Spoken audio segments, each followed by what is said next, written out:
Okay, I thought I was done. I'm not done. There are more interesting things. A few more. The first is uh, there's a difference in character placement or in caret placement when you're single clicking versus when you're double clicking. I guess it's not really caret placement, but I'll show you what I mean. Um, when you are single clicking, the question is, okay, if I click somewhere, does it go to the right or the left of the character I'm over? And the answer is it depends on where in the character you are. And if you're to the left of the center line of the character, it goes to the left. And if you're right to the right of the center line of the character, it goes to the right. Now, let's say you have a single character and you're going to double click on it to select the word. Okay, I'm on the left of the character. You double click and it goes on the left. If I'm on the right side of the character, where a single click, if I'm here, the right half of the character, a single click would send me, would move my cursor to the right. If I were to double click on the right side of the character, it selects the character because it's selecting a word, right? So we're selecting a word here. Um, and the reason for this is, well, I think there are a couple of reasons for this. One is, I guess maybe before saying that, what this means is that when you single click, the boundary for deciding, okay, am I putting the selection on the left side or the right side, is in the middle of the character. Whereas when you double click, the boundary, really it's the boundary of, am I going to select the left word or the right word, or perhaps the left, yeah, run of non-word characters. A word character is something like this. It's complicated. Um, is if I double click anywhere on a thing, it will select that thing, right? And so what that means is the boundary of, whether I'm selecting this space or this A is if is at the beginning of the character. So here, I double click here at the beginning of the A, I select the A. I double click near the end of the A, I select the A.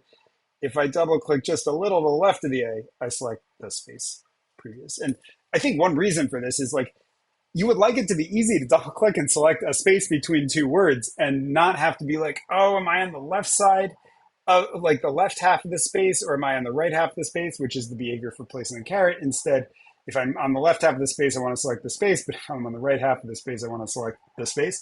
Uh, and this also sort of makes sense for clicking on words for, well, I guess this basically it's like, okay, anywhere, maybe this is just a slightly different thing, but it's similar.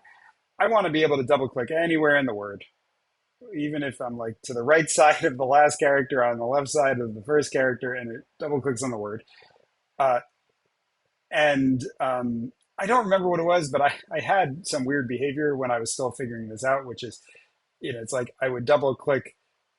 I don't even remember. It doesn't matter. That's another sort of little interesting, okay, sometimes we use the center of a character as the dividing line for doing stuff with selection in the mouse, and sometimes you use um, the the the fact that you're on the character at all, and the dividing line is the line between characters.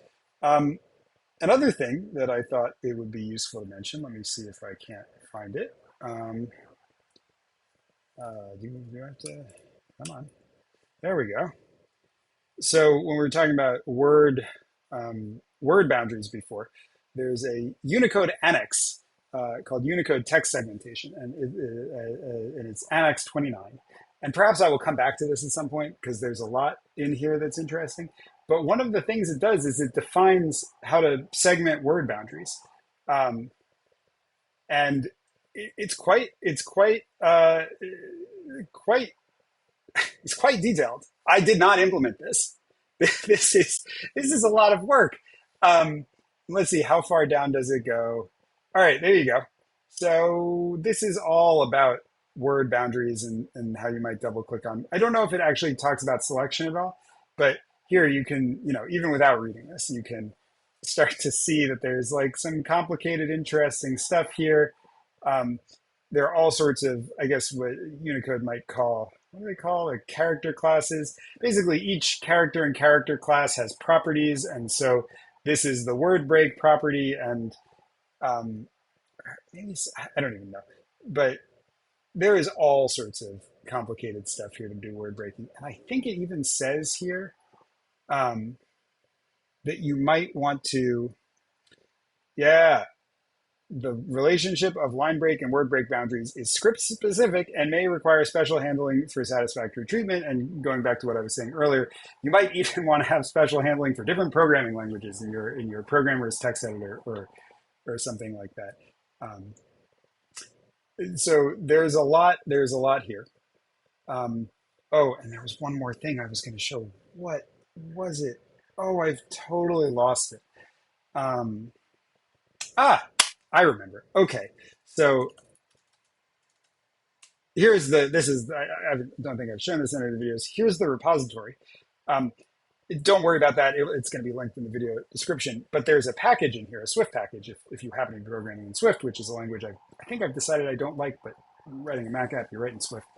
But I wrote a thing. It's called Standard Key Binding Responder. And the idea is because it implements the NS Standard Key Binding Responding protocol. This is for the whole macOS key binding system. There are tons and tons of methods. I will perhaps do a video on this at some point because there's some interesting stuff in here. But insert back tab, insert container break, insert double quote, ignoring substitution, insert line break, insert new line. Okay, this is something you might use. Insert new line, ignoring field editor. So this is a very large protocol. But among other things, it has some things to do with selection navigation, right? Move down and modify selection. This is bound to shift down. Well, not in the web browser, but maybe it is. Yeah, shift down. Let's move down. Okay, there's another behavior. And here I'm in Safari. If I have something selected, I hold shift and go down. It selects downwards. But if I have nothing selected, it just goes down. It can't extend the selection because this is non-editable. There's no caret. There's no such thing as empty selections and editable text, and other weird behavior.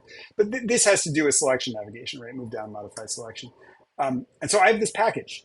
Right now, it's in the Watt repository, and for annoying reasons, the Swift package manager cannot Swift package manager cannot treat a subfolder in a repository as a package. I wish it could. Uh, if you're interested, you should email me. You can find my email in the Git commits. I guess you can't see it here, but if you look at my Git commits, you'll find my email address. And if this is something that would be useful to you, I'm happy to collaborate on this. I can split it out into a separate repository so you can actually depend on it as a package, and we can do development there. My goal is to have this be something bigger than just for selection navigation, but it does do selection, extending selections and modifying selections, and it does it in a generic way. And what I mean by that is there are some protocols, text content, and text layout data source.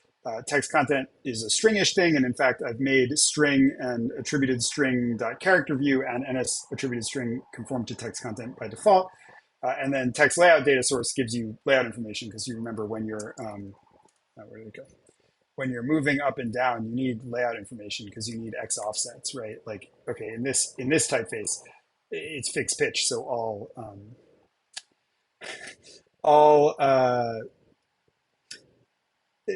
all characters are the same width. But if they're not the same width, if you're using a proportional typeface, you need layout information to know where should I go, what's the X offset when I go up. So you basically you start with the caret, the position in the text, you find the current X offset, then you go up one line and then so you go up some amount visually, and now you find the position in the text at that X offset, and that's how you do up and down. So text layout data source gives you that information.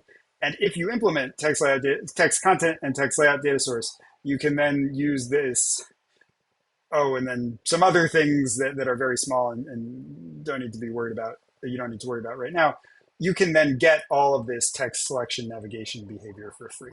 And so you can see this selection navigator thing, which is kind of named after the TextKit 2 NS text selection navigation thing. And all of this logic of okay, here, make selection extending.